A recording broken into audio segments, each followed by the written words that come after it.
என்ன சார் யாரா வந்திருக்காங்களா? 93 வந்துட்டாங்க சார். கோல்பர்ட் மீத்தேன் வர்றப்ப 100 வந்துரும்.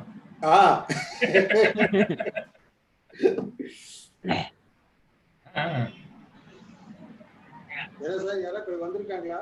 93 வந்துட்டாங்க சார். கோல்பர்ட் மீத்தேன் வர்றப்ப 100 குமரகுரு வந்துரும். சார் ஆரம்பிக்கட்டுமா சார்? யா சார்லஸ் சார் எல்லாரையும் மியூட் பண்ணிடுறேன் சார். இப்போ நீங்க நானு குமரகுரு சார் மியூட் பண்ணுங்க. இருக்கு சார். ஒரு நிமிஷம். இப்ப நானும் இது பவர் பாயிண்ட் ஆன் பண்ணி வச்சிட்டா இல்ல அப்புறம் பண்ணலாம்? பண்ணி வை சாமி. இல்ல சார், இல்ல நீங்க ஷேர் பண்ணலாம். ஒண்ணும் இல்ல, 2 நிமிஷம் நீங்க அப்படியே இருங்க சார். பண்ணி வைங்க. ஓகே. இல்ல சார் கௌதம் சார் இப்போ வேண்டாம், நான் சொல்ல மாதிரி பண்ணா போதும்.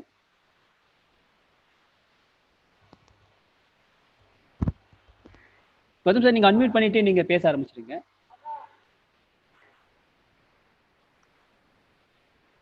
Good morning, dear friends. Welcome to another fine morning. Today, our lecture will be on energy. So already, COVID has taken our energy so unacceptably. So the energy is coming in the way of fossil fuels and energy scenario of India by Sri Kumaraguru Parthasarathy. Sri Kumaraguru Parthasarathy was a director, retired from Geological Survey of India, Ministry of Mines, Government of India. He has served for more than 35 years in this Geological Survey of India. So, Sri Kumaraguru has completed his undergraduation and post-graduation in Presidency College, Chennai, and he has got the first rank, gold medalist, both BSc and MSc. And also, the age is not the bar for education. Sir நீங்க unmute பண்ணுங்க sir.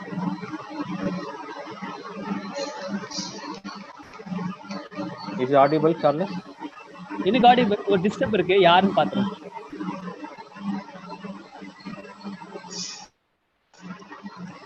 யாரோ participate ஆன்ல இருக்காங்க. அந்த 272 வருது பாருங்க. அதான் sir, அது செக் பண்ணுங்க.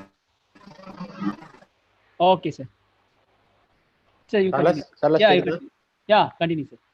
Sri Kumaraguru sir is a first rank holder and gold medalist in both BSc and MSc, and age is not bar for education. He pursues his PhD now after his completion retirement. He just want to share his knowledge to everyone. Just to record and his findings so far. He has created he has joined PhD and he is doing now PhD. And regarding his professional summary, I could fastly read out. He has retired as director after service of 35 years in Geological Survey of India. He is an expert member in 3-member District Environmental Impact Assessment Authority Committee of Tiruvallur, comprised of district collector and district forest officer. And Sri Kumaraguru sir was the recipient of National Mineral Award, the prestigious National Mineral Award given by the President of India in the year 2007 for his discovery of lignite deposits in Ramanathapuram district, Ramnad sub-basin, Tamil Nadu. It's a huge tons of coal as reservoirs has been identified, discovered by Sri Kumaraguru sir. When I talk about his other professional experiences, he is an expert in coal. And especially in he has worked in all type of coal, Gondwana, tertiary coal, and all part of India. So I could say he is an energy person. He is expertise in concept-oriented studies, basin analysis, and sedimentological studies to disappear the geological, stratigraphic, structural, and tectonic controls of sedimentation. He has compiled Lignite Atlas of India, district resource maps, and mineral metal maps, belt maps of Tamil Nadu, and it has been published. And Kumaraguru sir was one of the pioneer in conducting surveys in Barakar coalfield,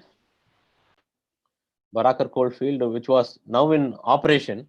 He was the one who surveyed the area in 1978, and the Barakar, he has identified 4 coal seams, and now it is in operation. So he is the one who has created so much of economy for the nation. Sri Kumaraguru sir is a key person who formulated and detailed project proposals for NLC Mining 3 and along with the MECL in 81-83. So shortly it will be also in function.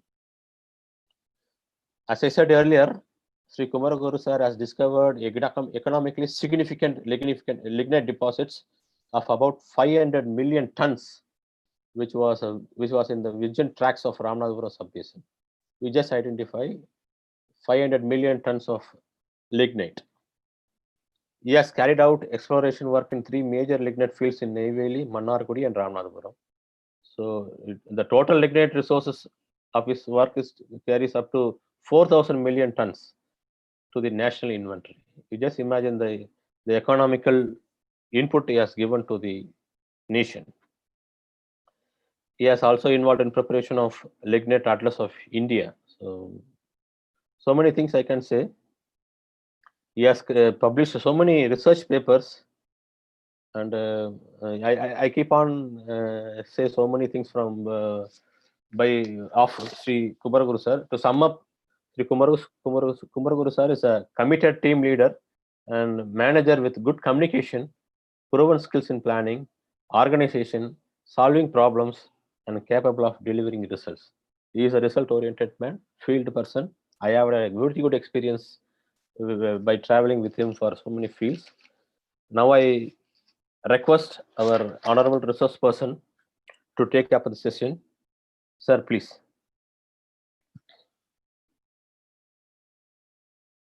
Sir, unmute பண்ணிடுங்க. You please unmute your audio. Okay.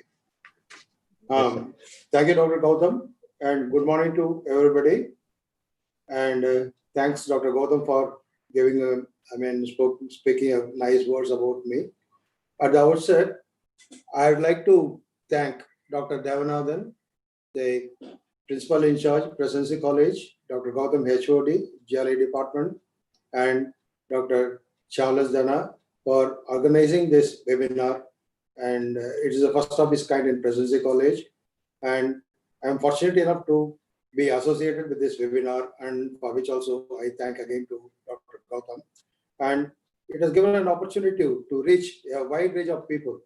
Normally in a seminar, we give only hardly 50 or 100 best. But here we get a wide range, and this is a new experience to me also. In my lifetime, this is the first time I am just giving out this kind of a webinar. Now, what are fossil fuels? Why it is so important? Because now without energy, that is with the find of electricity, now the human evolution and human advancement has progressed far beyond imagination. And without electricity, any country cannot progress. There is a backbone of any nation's development. So initially, even the Britishers, when they came to India, they started. Pardon? Sir, please share your slide, sir. First slide. Yeah. Vanduchingla? No, sir. It's coming. Vardu, sir. Vanducha? Slide show put. Sir. First slide put, slide show put. Okay. Sir, please start, sir. Now, the Britishers, when they came to India, they started mining coal and for the running railways, the steam engine and all this thing. And subsequently, they are the pioneers in exploration of coal, and they started using, and subsequently, the thermal power plants started coming up. As yesterday, Dr. Jayagopal was speaking about the atomic power minerals and also the necessity or the importance of this thermal power generation, this atomic power generation. Yeah, I also totally agree with him, because now in the present days, with the global warming and due to this greenhouse gas emissions, so India has also need to look into the alternate energy resources. like non-renewable, like atomic power, solar energy, wind power, and hydroelectricity. But because India is also a signatory, like another 192 countries in the Kyoto Protocol International Treaty, we are committed to control the carbon emission to 60% level by in about 3-4 years. This was concluded, this was agreed upon in the latest Paris Agreement also. So under the circumstances, we have to think about the utility of fossil fuels. But again, as I told earlier, India as a developing country, we need a lot of power generation, for which now at the moment the fossil fuels are the only source. For instance, China, they don't bother. They have almost twice the amount of coal resources than India, and their generation of electricity is also more than double. Even they are surpassing the US power generation. So under the circumstances, we cannot lag behind. For the time being, whatever we have, the quantity of fossil resources, we have sufficient fossil resources, fossil fuel like coal and lignite. So those things we need to utilize. So for that matter, recently the mining rules have been amended, and our Prime Minister of India has given green signal for virtual auctioning of about 41 coal blocks for commercial mining. So the Government of India expects about investment of 50,000 crores towards infrastructure and transport development in the coalfield areas, by which they project the FDI investment of about 33,000 crores, and also they project in revenue of about 20,000 crores. And we have to wait and see. But again, the exploration and exploitation of coal is a bit tricky thing. Okay, that the time will give the result. Now, under the circumstances, I just thought it's a better idea to just talk about fossil fuels and project about the present energy scenario of India. So, I am dealing this topic as a two-part. First, I'll just talk about the details of fossil fuels, types, geological setting, and distribution. It will be a basic input also. Most of the people you must have studied in your college days and all this thing, but still as a recap and some additional information I'm just giving you. And the second part, I'm just will be talking about this energy and economic scenario and the total availability of fossil resources, production and import of coal, oil and gas. Here I'll give more on coal and lignite. Of course, I have a little information on oil also, oil and gas also. Now, as I said, what are fossil fuels and what are its uses? It's all basic information. Anyway, as a recap, I'm just rushing through. They are coal, oil, and natural gas, and we have more derivatives out of these three products.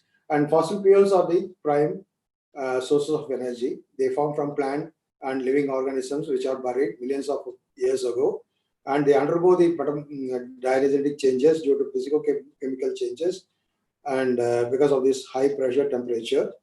And fossil fuels, of course, used for electricity as a pure transportation sector, steel production, cement manufacturing, etc.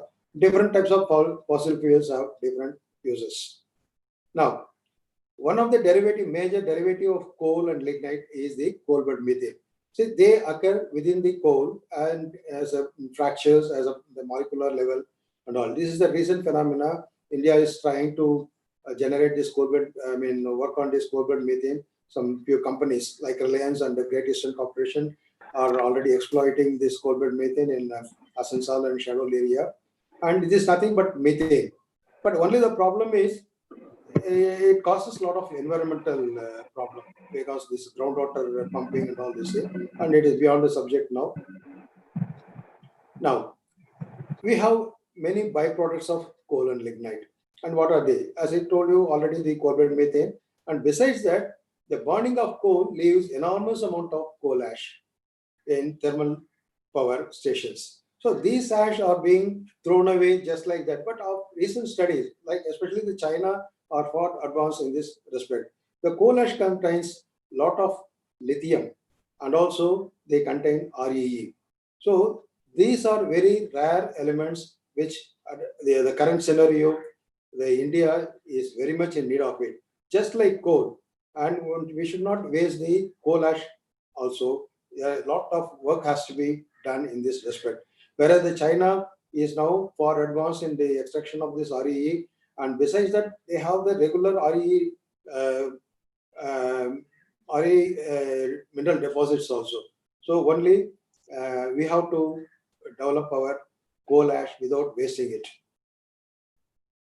Now, this is just a small pictorial projection. As I told you about this, the burial of plant material with increase of time, heat, and pressure, the development of various stages of coal. This first is the peat, then followed by lignite, subbituminous coal, bituminous coal, and ultimately the anthracite. So it is said that it's about 100 feet of peat. It is compacted, and finally when it turns to anthracite, it becomes only 1 foot of anthracite. This is just a calculation.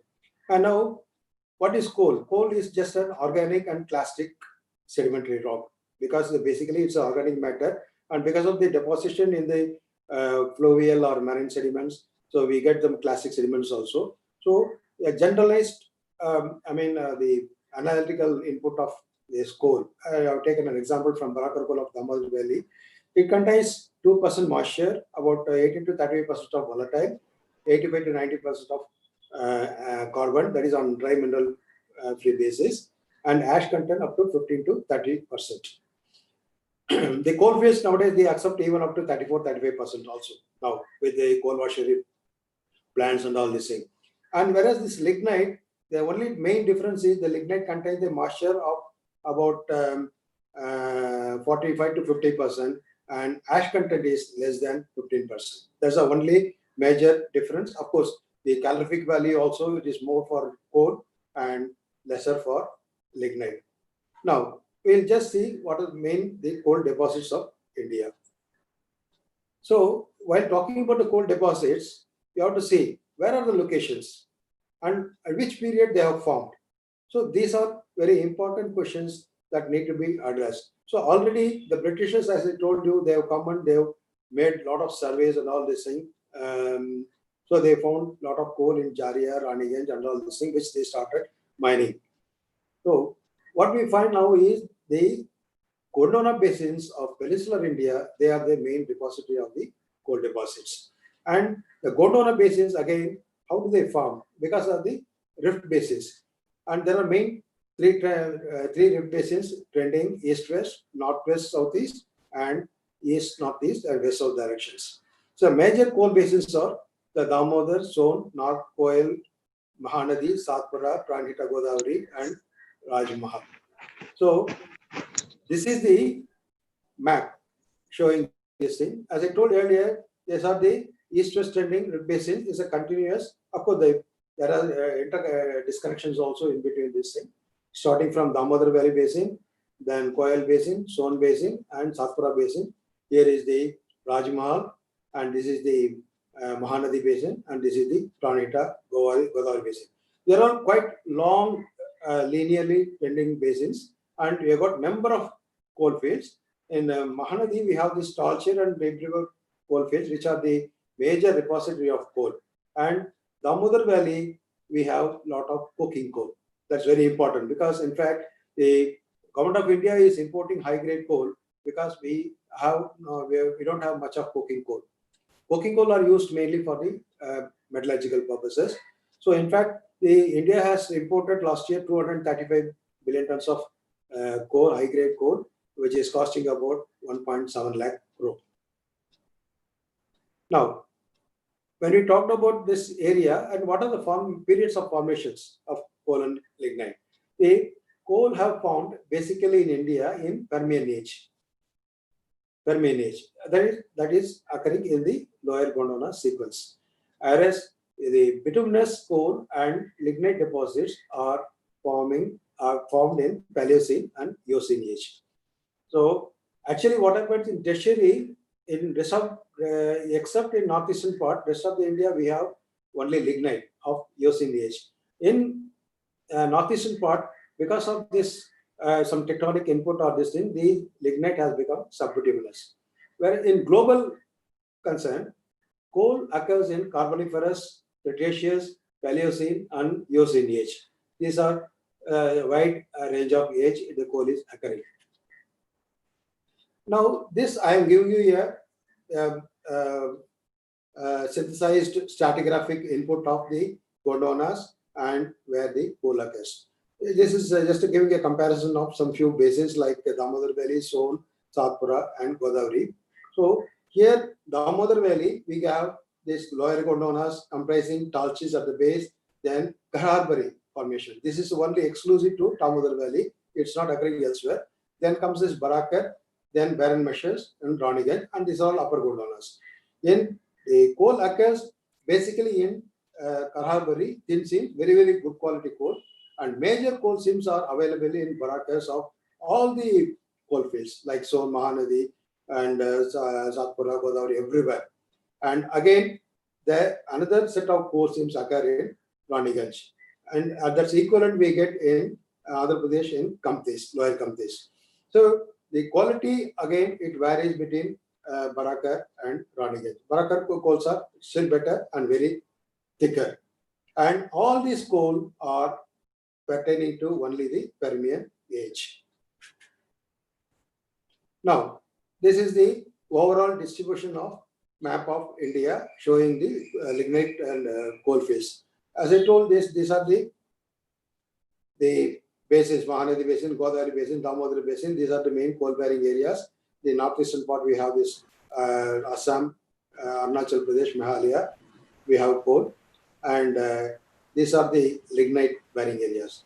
Kutch in Gujarat, this Rajasthan, Bikaner, Barmer, Jaisalmer, and also in Tamil Nadu. Of course, we have other places also in Kerala also, and so also in some parts of Sikkim and West Bengal also. This is the detailed map showing the northeastern part where the coal fields are occurring. Now, so let us talk. I mean, I'm just, because I work more on coal and lignite, I'm just giving you a glimpse of lignite, because in India, we have very huge deposits of lignite. And so I just thought to, and this is also one of the important fuel. I'll just give some brief introduction and description about this lignite deposits. So as I told earlier, the lignite deposits are pertaining to Eocene age only.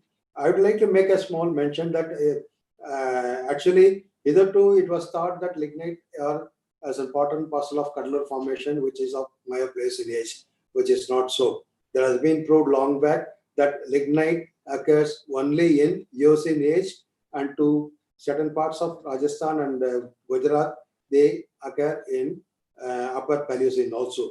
So the age of lignite is Eocene. That please, I request all the students to keep it in mind.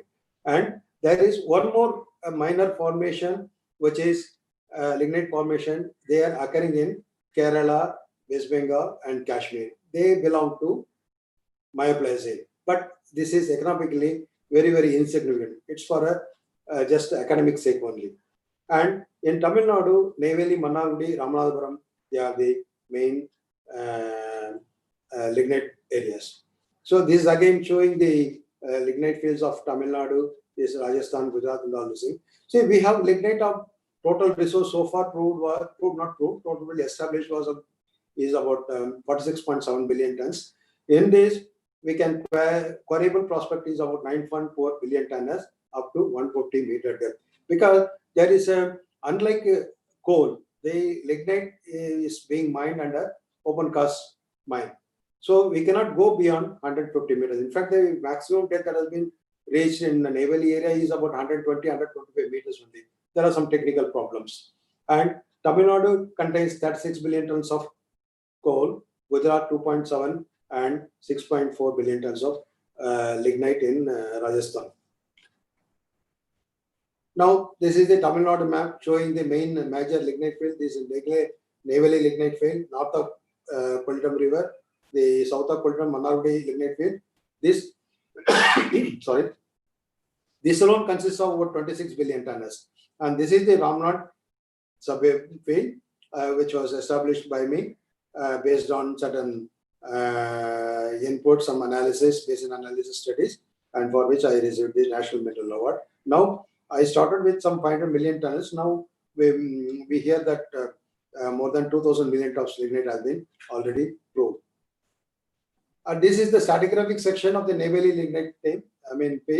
This is the Eocene formation. It's called as Neyveli formation, where we have got two seams. And this is the Kadalur formation of Mayapalli Range. And everything is completely capped by a thick quaternary sediment. And this is the Manavdi lignite fail. Actually, the Manavdi lignite fail is quite deeper also. The lignite occurs even beyond 500 meter depth.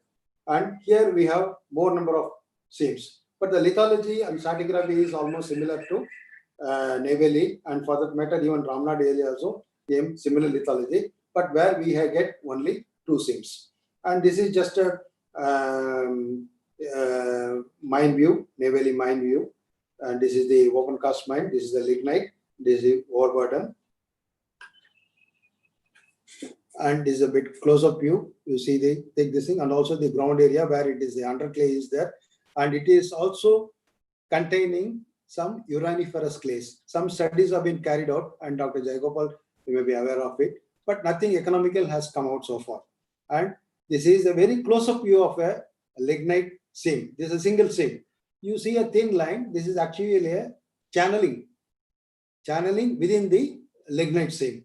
It's a beautiful section. And you know, this sands, they are just like a sugar, saccharoidal sand. Something like that. If you see the sugar in one hand and this sand in another hand, you will not be able to distinguish.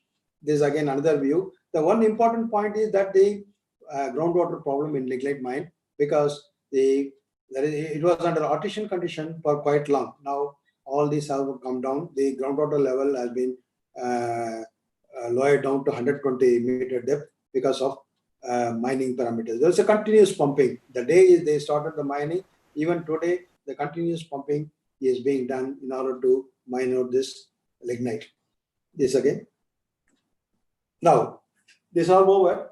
Now we'll look at the total resources of coal and lignite of India.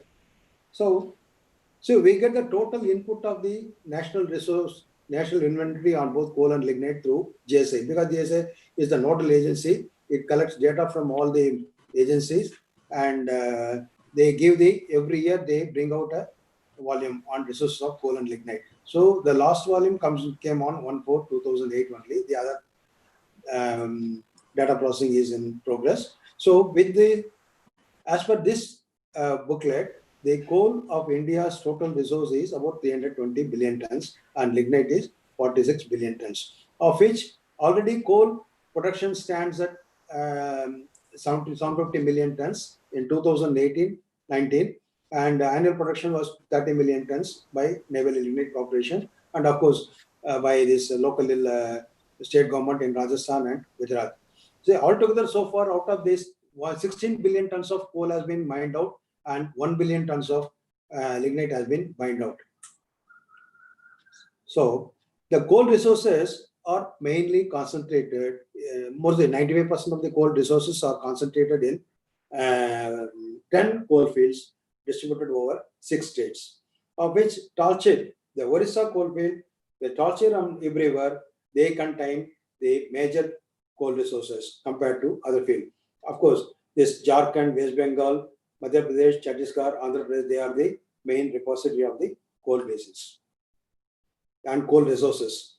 And this again the histogram of showing the different coal resources. Now we have seen about this coal and lignite. Let me briefly give some account on this petroleum also. Petroleum, everybody know that it's also the fossil fuel occurring in liquid form and formed out of this living organism. And it mainly consists of these hydrocarbons of various molecular weights and liquid organic compounds. And you know, they again the uses were used as a fuel for transport sector and electricity generation, asphalt and feedstocks, and also used for petrochemical products like plastics, synthetic materials and detergents. And what is a crude oil again? Crude oil is a mixture of volatile matter, hydrocarbons, small amount of nitrogen, sulfur, and oxygen, and natural gas mainly consists of methane. And this is something important because most of the people we hear about this LNG, LPG, and CNG. I mean, I just thought, okay, let's give me what the some brief information about what is LNG, LPG, and CNG. LNG and CNG are nothing but the methane. What LNG is the liquefied natural gas, and it is in liquid form, and they give out, and the heat content is less compared to LPG. And so also the CNG is the nothing but it's a compressed natural gas. Again, it is methane only. It's used for automobiles. So the difference is it is in liquid form and CNG is in compressed form. Whereas the LPG is a natural gas, liquefied petroleum gas, and it contains more of propane and lesser amount of butane. And the heat content is also quite high in LPG. Now, shale gas. So shale gas is another important new field that's emerging, and USA is a leader. In fact, now they are producing a lot of shale gas, and India is a major importer with the recent bilateral agreement.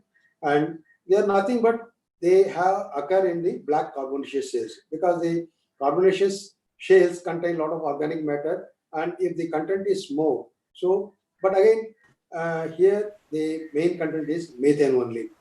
But as far as India is concerned, still it is in preliminary stage, and no production is mono production has come so far.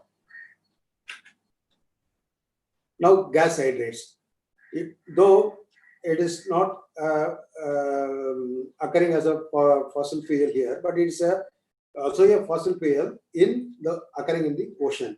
They occur like a solid, like crystalline mineral comprising methane, ethane, and or carbon dioxide. Mostly they found in the continental shelf or slopes or in many permafrost areas. They are found in Indian Ocean and Bay of Bengal also. Now, so we need to just how the petroleum is formed and where are they trapped and all this thing, we just see. Now, here what happens, we need three main systems for the petroleum formation. The source rock. The source rock where the microorganisms, they get deposited and they get converted into the petroleum. The main source rocks are shale, mud, and carbonates. Then we need a reservoir rock. So these things are forming, but these things have to be kept, stored in a reservoir rock. Again, the sandstone, carbonates, the fractured rocks, they form the good reservoir rocks. And the sea. Ultimately, what happens, being the lighter fraction, they try to migrate towards top. And if there is an impervious cap rock and a structural trap or stratigraphic trap, they all get accumulated at the just below the impervious rock. Now, coming to the distribution of the whole basins. There are about 23 sedimentary basins in India, main basins. In this thing, only few basins comprise the petroleum products, of which the category, they are divided into four categories. And category 1, category 2 are having main potential of petroleum resource. And the category 1 only, the petroleum is being commercially produced. They are in the Kambe, Mumbai offshore, Rajasthan, Krishna Godavari, Kaveri basins, Assam Shelf, and Assam Arakan Poorbelt. In the category 2 formations, we know that accumulation of hydrocarbons are there, but no commercial production is achieved so far.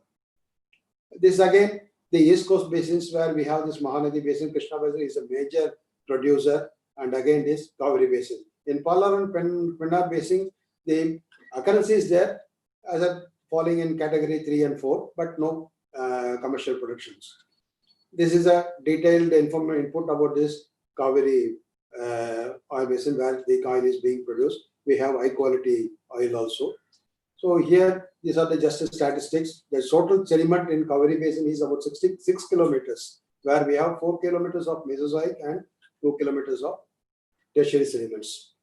Now, with this general input on this geological data distribution and other factors, Now we'll move on to the part 2, where I'll discuss about the economic and energy scenario of the fossil fuels, then about the resources, production and imports of coal. That's about the economy and the energy scenario of our country.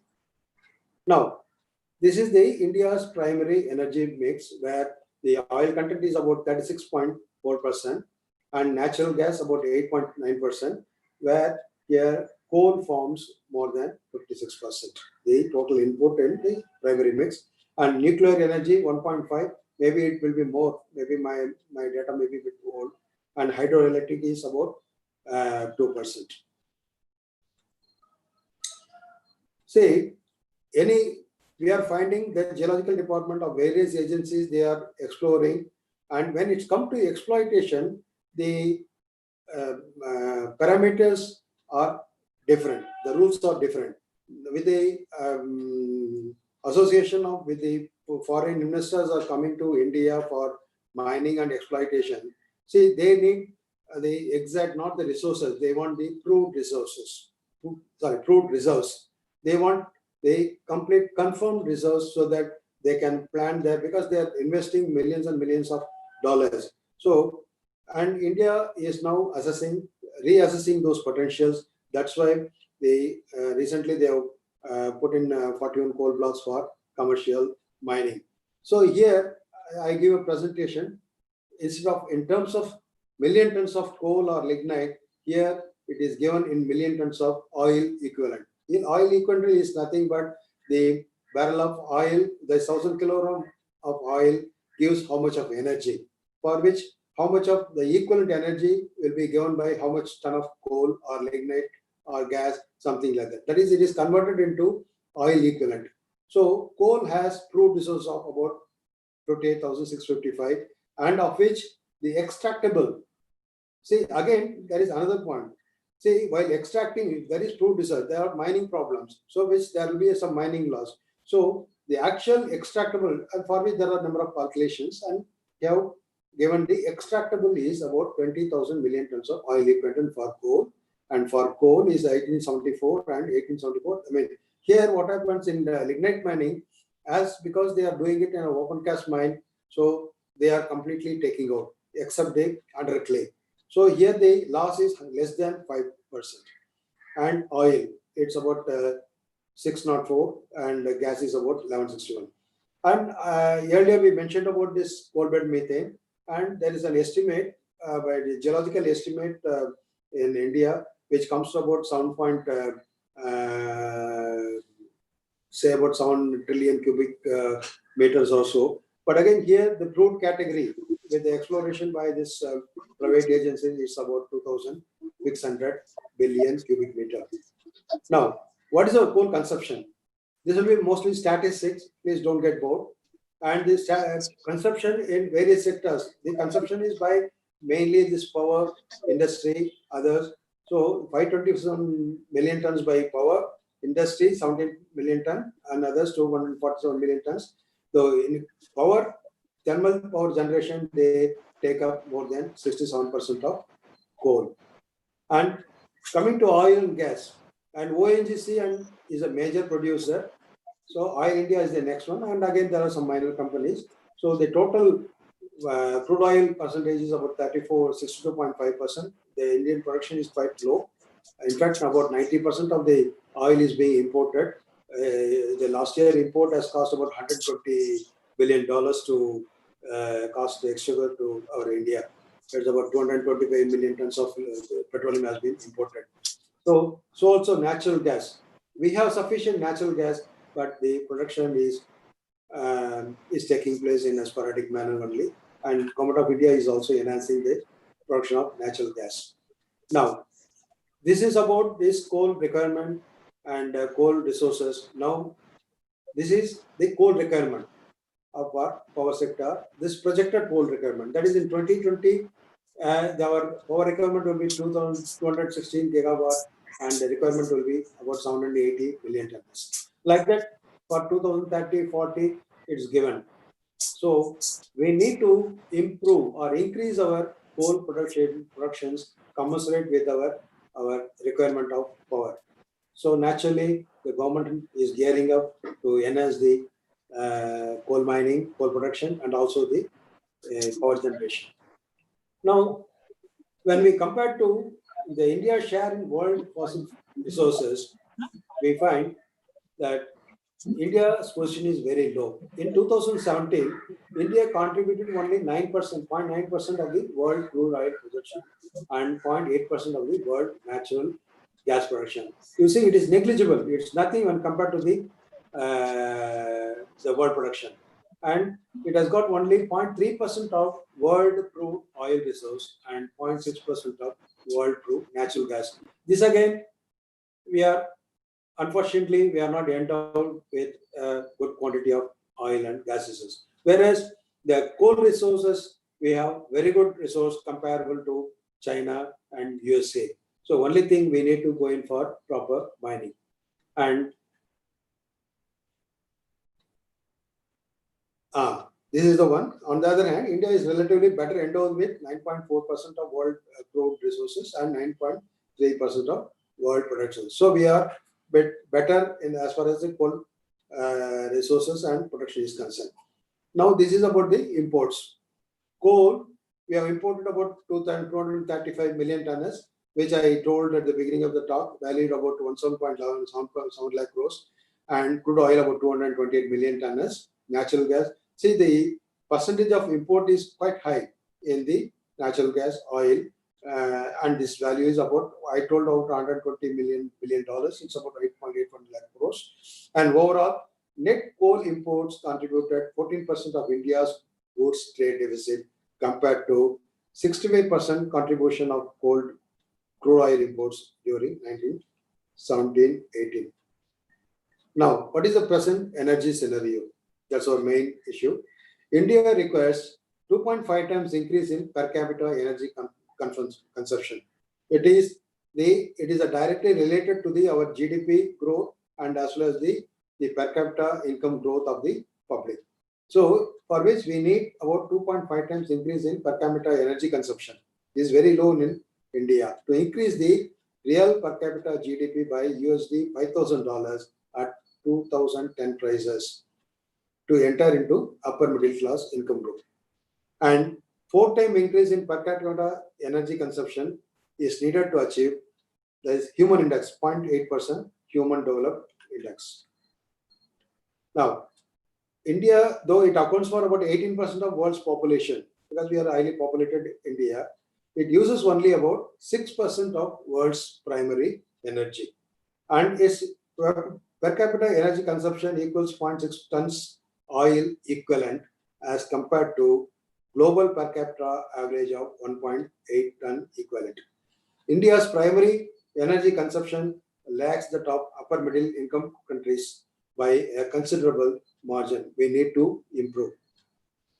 And again, as per the data, IEA data of 2018, the population, that is 53% population of India had clean access of coal in 2010, whereas now that has been enhanced to 68%. That's a good improvement by government actions and all these things. So the 68% of population of government of India, I mean our Indian country, are having access to the clean cooking fuel. And however, this remains very low when we compare with the other upper and middle income countries like in China, where they have 30%, and Brazil 4%, and Malaysia only 1%. And now, regarding this power, India presently stands at 4th in wind power and 5th in solar power and 5th in renewable power installed capacity. Thermal power still plays a dominant role at 60% share. Actually, the electric cars is only 0.06% in India, while it is 2% in China. This is the upcoming industry because now with the global warming and the import bill of petroleum and oil and gas, so we need to look for this electric cars, for which I told you about this lithium for battery productions and also the RE element. That becomes very important in this context. So the China has got 2% presence in China and 13% in Norway. So India needs faster access to fast battery charging facilities to increase the market share. Now, according to, see, the projections are being made, and I'm just sharing with you. By 2027, India needs about 275 gigawatt of renewable energy, 72 gigawatt hydroelectricity, 15 gigawatt nuclear energy, 100 gigawatt from zero emission sources like solar energy and all this thing. And the quarter ending September 2009, India's total renewable energy capacity, including large hydro projects, was 130.68 gigawatts. So this is all about the fossil fuels and the projections. So the projection so far gives that the India needs a lot of power generation, either the atomic power or through non-renewable resources or thermal power generation for the next decade to come, to compete with the world countries and to improve our economic GDP.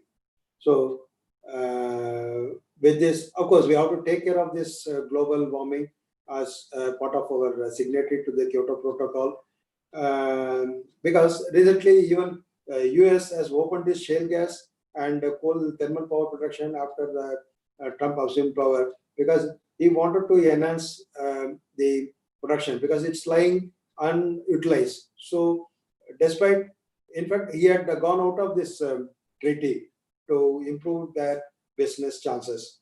So anyway, in spite of all these things, we need to look upon the non-renewable energy resources for the enhancement of our power productions.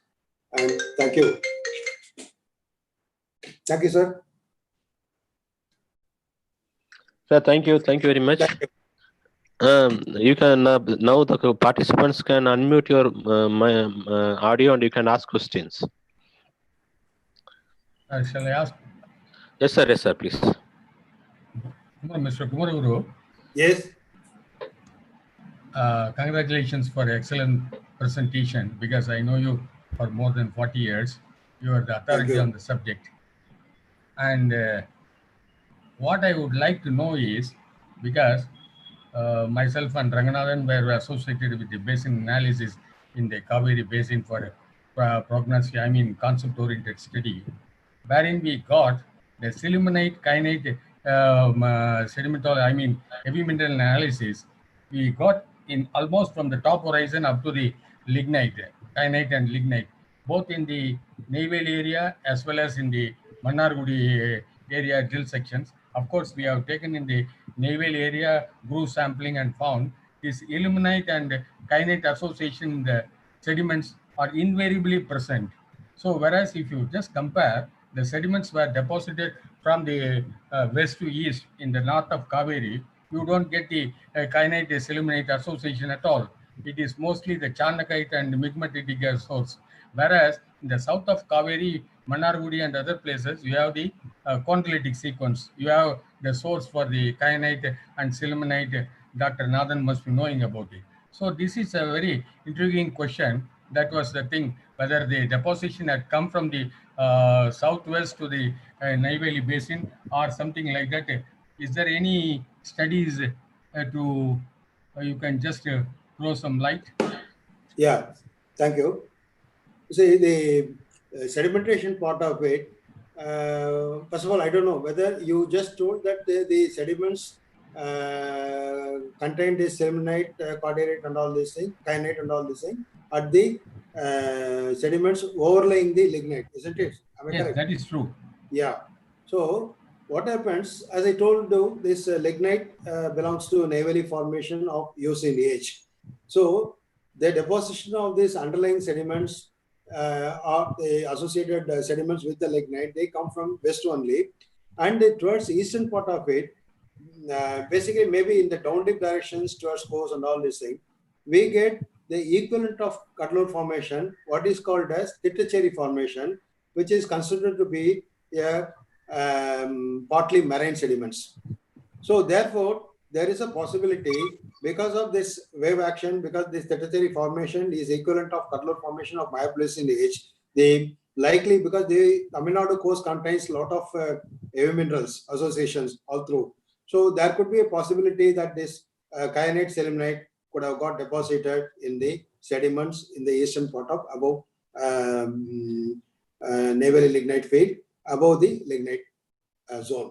And in the southern part also, what happened, this actually a coal, this lignite of Tamil Nadu, basically they are near shore environment, deposition of near shore area.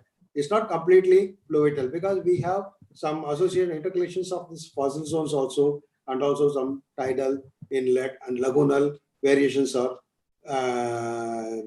noticed in the lignite and associated sediments. So the ultimately what I'm telling is the Tertiary formation is likely of this marine influence. So there is a possibility of input from marine action. Thank you. Thank you, sir. Thank you. Thank you. Somebody can ask question. So next Gautam, one. I'm Dr. Sridhar. Yes, sir. Please, sir. Please. Yeah. I think the presentation was very informative and very good. And the one thing which I want to highlight is about the mining, whether lignite is in the open cast mining and Jharia coal fields are underground mining. Why this sort of things are happening in India? Because there are two main things. See, the coal formations, coal deposits are in Gondwanas. Gondwanas are all highly compact sandstones and shales. So what happens in the compact zones is mainly a technical problem. So there you can go through underground mining.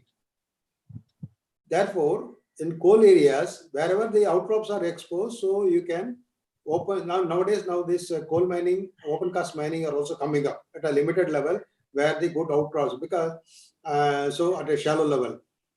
And for deeper exploitation, because coal is being extracted even beyond 150 meters. When the lignite part of it, the sediments are very soft. You can even scoop it with your hand. So here the underground mining is impossible. Wherever, even in Rajasthan, Gujarat, and as well as in Tamil Nadu, because the lignite bearing formations are overlain by myoplacin, which are very soft sediments. So you cannot go in for underground mining. And another problem is the great groundwater problem, where it was under great artisan condition. Now it's all been down. So these two are the main aspects. And moreover, the open cast mining, because it's see what happens, the lignite Neyveli area for that matter, it is 1 or 2 seams only, so that the open cast mine is become feasible. Whereas in other coal fields area, you got multiple seams, up to even 10 seams, 12 seams. So there they go even beyond up to 1200 meters, even beyond that the coal seams have been proved. And for that matter, even in coal, the lignite beyond 800 meters also. But because of the technical problem, so we can mine only up to 120 meters. So that is why the lignite, because of the very soft sediments and groundwater problem, lignites are being mined as an open cast mine, and coal is being mined as a underground mines. Sir, one more question, sir. Yes, sir. Yeah. Please. If you say that groundwater is posing a problem there, why in underground mines groundwater is not posing a problem? See, this again, what happened is the potential of the aquifer zones. We have huge aquifers in Tamil Nadu. The underlying this Kadalur formation, we have huge aquifers. It is spread all over. That is right from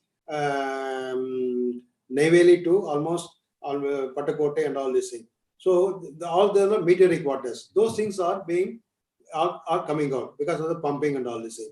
Whereas in Gondwana areas, it is interspersed with sandstones, shale, plus multiple layers are there. So the aquifer system is not that strong there. Yeah, you do have groundwater, but there is local pumping also. And with the underground mine, they are installing pumps and all this thing. They are pumping out, they are taking out the groundwater also.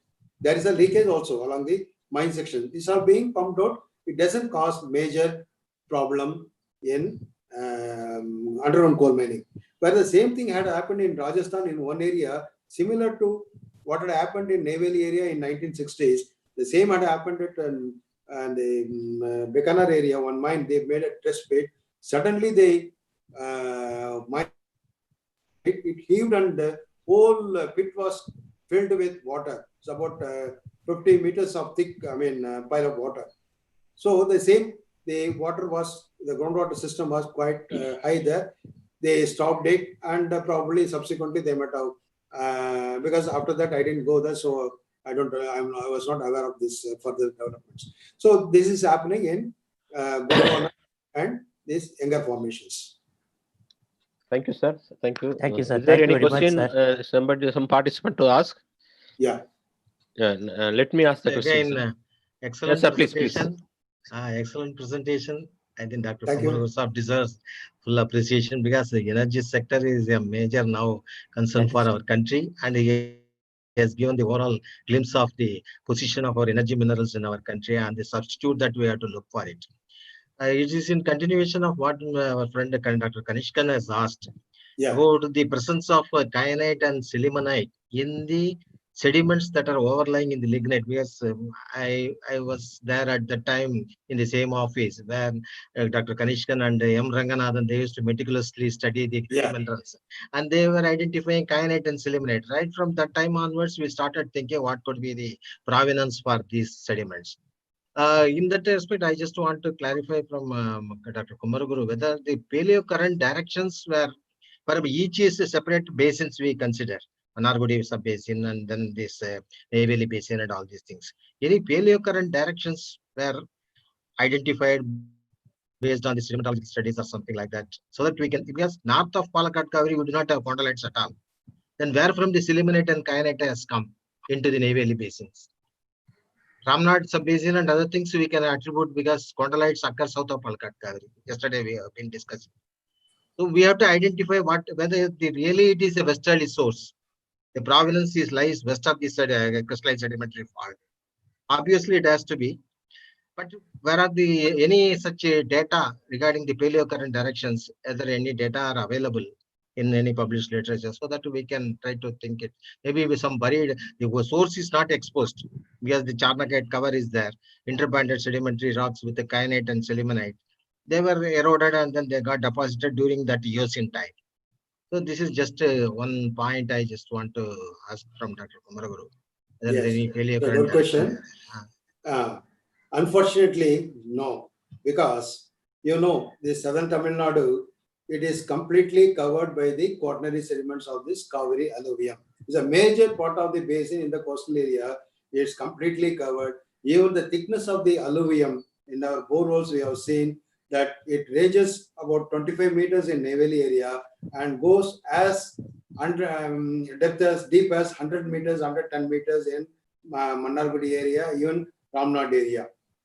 So, under the circumstances, what we see beyond this Archeans, we have a thin linear patch of this Cretaceous overlain by Cuddalore Formation, which is absolutely a fluviatile sediments. I don't know whether the Mr. Kanishkan has observed this kyanite and sillimanite in the sandstones of the Cuddalore Formation, that is close to the Archean part. What I understand is that in the eastern part, there are a number of boreholes from which they have collected samples and all. So in that, they have found some kyanite and sillimanite. And what is the percentage of that kyanite sillimanite also? That also needs to be think. I think Kanishkan can supplement this. And the main point, I'm just finally giving you answer. 30% horizon in the Neyveli formation below the lignite, we have seen the current bed direction, myself and Ranganathan, that is showing southwesterly source, that direction. I don't know much of the details we couldn't do, but at least we have seen one section, the current direction has shown the provenance from the southwest. Which place, sir? In Neyveli formation. Neyveli itself. Yes. Okay. Okay. That we have recorded in our progress report also. Very good. A lot of scope for doing work in that line. Yes. Yes. That is what I feel. So at the moment, what we think is that it is mainly. அதுல வந்து வைரஸோட வீரியத்தன்மை வந்து இரண்டாம் மலையில அதிகமா இருக்குமா? இரண்டாம் மலையில தான். Yeah, please continue. Yes, there is some crosstalk. There was some minor mistake. uh.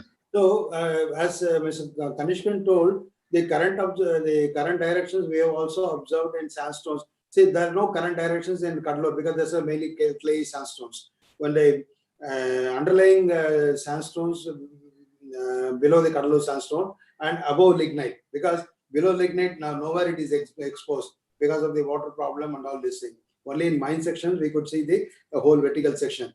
There again, it depends on the local current. See, in one of the sections I have shown this, within the lignite there is a paleo channel. So the Neyveli Lignite Corporation, the geologists of the Neyveli Lignite Corporations have told me at times the directions are forming at east, west or southwest or different directions because the multiple tributaries. See, as this lignite is a kind of a nearshore environment and lagoonal sediments, there have been streams flowing from the west to east. So there is a possibility where the one what we have, Mr. Kanishkan has seen, has come from southern west part of it. So as such, no studies could be taken up because of the lack of outcrop. All are completely covered by this alluvium. Thank And you. regarding this, Thank you, still sir. I'm Thank you. just- Thank Sir, you for the, Kumaraguru sir. Yes, thank you. thank you for the information. Just are- one economic aspect I will. Sir, there is Gautam some. sir, can I add just one point? Yeah, Only please, one please. point. Yes, sir, please. Yeah, this is just to strengthen the view expressed by Dr. Kumaraguru in this, because we have been interacting for the last few months on this commercial aspect of this coal ash. Because now this states UNTL, National Technological Energy Laboratory USA, is giving greater emphasis because now in view of the geopolitical situation, over dependence on certain one country for RE, now everybody is trying to identify new RE resources. In that exercise, this coal ash is emerging as an alternate source for RE. So, which he has rightly pointed out in that. Now, the experimental studies done by the Baba Atomic Research Center on the Neyveli lignite ash, lignite ash from that mine has given up to 5,000 ppm of RE and that to HRE dominated. So this is very, very, very interesting aspects. So that's why we have been suggesting to the professional bodies that let a massive exercise be taken up to analyze all the coal ashes in the thermal plants, so that that is not going as a waste. It is just a value addition to our original prospect. We are extracting lignite and generating the power. The coal ash is dumped in the surrounding the mines. So all the coal ashes are to be scanned for RE in view of the recent finding of RE, especially from the lignite ash. This we have made it to the government also, that is being taken up by all the exploration agencies.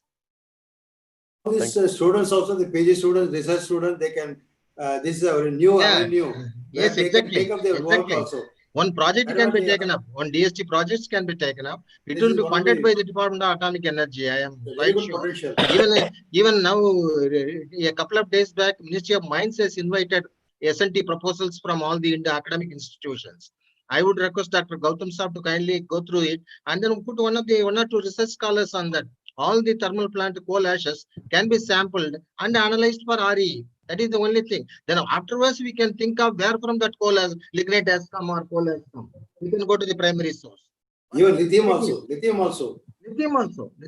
Now, these are the two things which are now coming up from the coal. These are all value addition to the coal and lignite, which is mainly. In fact, it will be more valuable.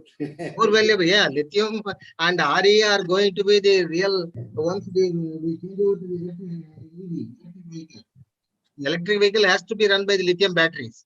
Where from lithium comes? We do not have any solar like Argentina or Bolivia or in other places. So these alternate sources are also to be identified in view of the current research being carried out by the Department of Atomic Energy. Thank you very much. Thank you, sir. Thank you so much, sir. There's some few questions, sir, from participant side, other participant sides. Yeah, please ask. Sir, if the lignite is not exploited now, so in another 100 years, is there any chances of increasing of grade in coal? That is what they are asking. say millions of years have passed to become the plant material to change over as peat, lignite, subbituminous coal, and like that. So it takes millions and millions of years And moreover, it's a question of pressure, temperature conditions, depending upon the burial. Okay. So the lignite, supposing if the earth exists for another few more million years, then you can expect that with a lot of geological changes, when again it is buried so deep, again due to tectonic things, then it is likely that it may become cold, Yes, but sir. not in 100 years, definitely. Then not during our lifetime. No, not even multiple generations. It's all we talk about. It's Sir, not possible. sir, It's not another possible. question, sir. Another question, sir. Sir, how much gas hydrate reserves are there in we are having in India? And you please tell about the exploration methods. I'm sorry, as I'm not associated with this gas hydrates and all this thing, it is just an information. And we are, one thing I can say that the marine geology division and also this NIO and all this thing, they are carrying out some studies in the coastal areas, the nearshore areas, but it's all on a very, very recondite stage. So it has not gone up to the reserve level. So nothing can be said about it. As at least I cannot say anything about it. Sir, one more question from an uranium atomic energy expert, Dr. A.V. Jayagopal. He said uranium is reported with gas-bearing structures in some places. Lignite peat area is also uranium reported in some countries. Can you please tell me your opinion? See, one thing I can tell you is that the Naval Lignite Corporation themselves, they conducted some studies through Atomic Mineral Division about the uraniferous clay, which is occurring just below the lignite. That's under clay. That's a very thin horizon of about 10-20 centimeters or something like that. And also they said it is not a very continuous one. That is one point. Second thing, when we were carrying out our drilling exploration, we used to carry out gamma logging and all this thing. Invariably, what we found was that just at the bottom of lignite and at the top of lignite, there used to be a huge variation that the graph used to shoot up very high. The gamma count was very high, just below lignite and above lignite, the top of lignite. Not only in naval lignite field, it was the case in our Mannargudi also, most of the boreholes. So those things that detailed studies could not be taken. Of course, because our point is something else. Maybe I have some logs. If Dr. Jayagopal can see those logs and if he is able to interpret, then that will be different. But as far as when we were working, we have not carried out any specific studies towards the analyzing atomic mineralization or whatever it is. Okay, sir. Sir, tell us about the ball clay. Yeah. At the bottom, we have this ball clay. Yes, both them. Sir, please tell about the coal bed methane energy scenario in India, status of coal bed methane.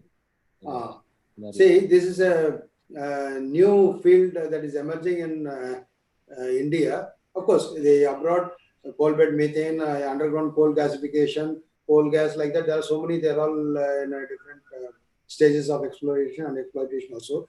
But still, everything is under. Maybe I can say just about 5% or 8%, something like that only, even world over, because coal bed methane is a very cumbersome and highly environmentally polluting problem. So, in India is concerned, the work has been carried out in Raniganj Jharia coal field. They are all highly matured coal and a coal high rank coal. See, that they contain a lot of coal bed methane. See, what happened, the coalification process, the mature the coal, the higher the content of methane. The lower the maturity, like lignite, we do have methane, but very low level. Here, what happens, there's some test studies have been carried out in Tamil Nadu also, and by Mineral Exploration Corporation. We have also GSA also did some studies, but there is coal bed methane. Though it is lignite, it's generally called as coal bed methane, but the quantum is very less. So that is why one company, Great Eastern Energy Corporation, they ventured to take up the investigation, and there has been a lot of problem, this local problem and all, they couldn't do it. But again, I will advise, my personal opinion is that considering because it's a granary of Tamil Nadu, considering the economic aspects, it is not advisable to take up the coal bed methane exploitation in Tamil Nadu area, but elsewhere it can be taken up, provided they take care of the environmental problem. Okay. It is possible. In Shadol district, Reliance is doing it, and Raniganj in Asansol area, only 2 companies are now producing coal bed methane. So one more question. Since the RE found in only ppms, how can we add the RED to the wealth of our nation? Pardon, please? REs are occurring in the ppm, Yeah. only in ppms. Yes. How can it be added to the wealth of the nation in energy scenario? No. You see, you'll have to work about the total quantity. See, for everything you have cutoff grade, isn't it? For gold or platinum or anything like that. Maybe it is in ppm. If it is, I don't know the exact cutoff by which you can take it as a commercial exploitation, because we have huge resources of coal and number of thermal power plant, and all this coal ash is being just wasted as a coal ash, stored in coal ash bands and all these things. So if it gives even at a lower ppm level, because of that high quantity of availability of ash, so this can be turned into a commercial viability. Okay. I think Can Dr. I add- Nathan may be able to give Can I some just information. add to clarify Dr. Manoj's question? So in hard rock, this one we generally deal. This is a new find. This RE in coal ash. We have been doing investigation for RE in carbonatites or in some A-type granites. So there, whatever we get, even 3,000 to 5,000 ppm RE, if we are getting total RE, I mean, so that is quite significant. But within that, if you see, 3/4 of it are 3/4 of the portion it is accounted by LRE, that is lighter errors. That is lanthanum to europium. What our requirement is now, because we have huge LRE stockpile in our Manavala, Kruchi and other places. Our trust is now to identify more HRE, because that has got application in. Okay. Sir, not very audible. Nathan's speech is not audible. Nathan sir, you switch unmute your sir, unmute your audio. Nathan sir. So it is the ppm, whatever we get it depends upon the availability in our aircraft and the requirements. That determine what should be the cutoff grade for which we have to work with. So HRE, even today Makutu in Tanzania, one of the carbonatites, which is having 600 ppm of the this one, it has come in our this one news item, that now the company is reviving its activities. Yes, RE as such is now in great demand in the global scenario, as China is virtually dictating the entire world. So now wherever we are getting RE, even up to 5,000 ppm, Corati, that carbonatite we have only 5,000 ppm of total RE. But if out of 5,000, if 2,300 to 3,000 is HRE, definitely that will become economical. Whereas LRE is not that much significant from the use from the requirement point of view. So each commodity, it depends upon the availability and our uses, requirements. Now here you are telling about ppm. In the case of platinum, though I was to give a lecture in the last day, this platinum we are dealing with the ppb, that is parts per billion. I showed you the small tiny grains. Even 500 ppb is economically viable. We have 11 million tons with that 500 ppb, that is 0.5 ppm of platinum and palladium and Bola, Navshagi, Odisha. Now we are having huge resources. So because platinum we do not get everywhere. It is a rare commodity, and our requirement is very much required in the automobile industry as a catalytic converter. So naturally, even at a small quantity, if we are getting in the aircraft, that become workable. So that's how it is taken. Iron ore, okay, 35 to 38 we have in Tamil Nadu. Nobody is ready to take it because we have 58 and this one hematite quartzite is there everywhere. You know, so that is the thing. When it is scarce in the aircraft, then we do not have the resources and the requirement is more. then even at a low grade, we have to consider this. So that way, there is no mining involved. Dr. Manoj, you please have it, just consider, there is no mining cost involved. Already mined and the energy is taken, it is a muck. It is only environmental degradation is going on around that places. If that ash can be taken and processed for REA, definitely that will be, definitely it's going to, only processing cost is involved. So likewise, the Kolar dumps so many billions and huge stockpile is there in Kolar Goldfield. After taking gold, they have dumped everything, this Makka, Agigolite and the Champion Nice. Now from there, the tungsten is being taken. So that is the value. We are there, the processing cost will be less. So it is only you have to take it and put it in that processing plant, either beneficiation. Through beneficiation, you can recover it. So the economics works out in the total cost versus the product that we get. It That depends way, on the this is demand. quite interesting. Thanks, Yeah. Madan, for It supplementing. depends on the demand of Yes, the mineral. demand of the mineral, and especially here there is no major mining involved. It is already, it is in the muck. You have to It's only easy take to- out and then chemical leaching only has to be done. Already experimental technology is available. Bark has developed the technology. This is what I Okay. told our secretary in the Ministry of Mines. Okay. So then now they are giving a little bit of attention towards these secondary sources of RE. Yes, Of sir. course, Dr. Jacob also will be having more idea about the primary RE and its economics and the strategy. Nevertheless, it is coming from a secondary source. We should not leave it. Otherwise, the whole thing, while heavy rain, it will be just getting washed away. All these ashes will be going in the rainwater. Okay. Thank you. Okay. Thank you, Sir, Nathan. Kumaraguru sir. Yes, sir. Kumaraguru sir. There are still questions are coming, but we are already crossed our time. Okay, send it to my mail and I'll just answer it. Yeah, it is there. And on the behalf of our principal, department staff members, organizing team, and the students and the alumni members, I thank Sri Kumaraguru sir for a wonderful presentation and wonderful the interaction section. And I hope the students will be benefited with this. And with this, we'll end this session. And afterwards, afternoon session starts by 2:30. I request all of you to join by 2:20. And I ought to, one more instruction is there. If those who are not able to connect through Zoom, they can connect through YouTube. YouTube is available.